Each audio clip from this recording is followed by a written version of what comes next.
I'm here with David Kane, who is business manager for the Sonos exclusive distributor here in the UK. That's right. David, you've got something that's hot. It's the new iPod, iPhone interface for the Sonos system that's just hitting the market right now? Absolutely. Just last week, Sonos launched a new version for their software, and the iPhone iPod Touch application was launched, amongst other things.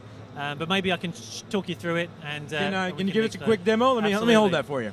So now it's a free application from the iPhone App Store, and as you can see, it's just another way of controlling the music. So people that are familiar with Sonos can control the rooms and control the music that they want, just a whole lot simpler now through the iPhone. So here we go. We just touch the screen to select the room that we want to control, and then we have the full functionality. He says as he touches it. And then again, you can search, and because of the navigation on here, it's so much easier to search and navigate things.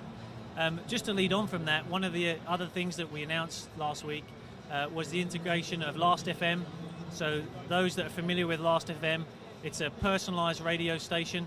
So it's a free service. Again, it's completely integrated in the Sonos system. So through an existing Sonos system or even through the iPhone app, you can control and create a personalized stream of music. You can rate the music, and it's just a great way of listening to music. But you still have Napster too, right? Napster is also firmly in the list again, so £10 a month for over 6 million songs, as much as you like. Again, it's a great way of listening to music. And there's something new about the internet radio too, I guess. You have a lot of new things on this. Absolutely. The other thing we did was work with radio. So we've removed the name internet now because there's so much available now that radio is an easier term to work with.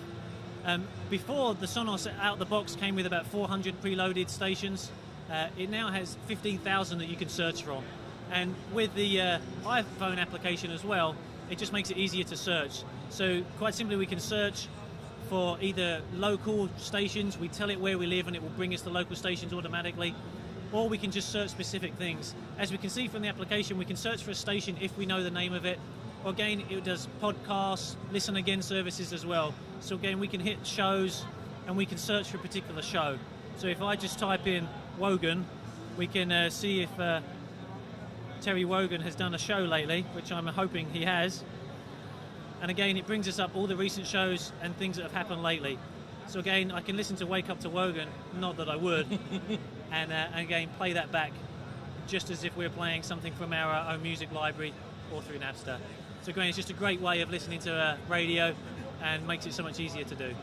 Okay, David, well, thank you very much. It's been a great opportunity. If people want more information, they go on to Sonos.com. Sonos.com. Thank you very much. Fantastic. Cheers. Thank you.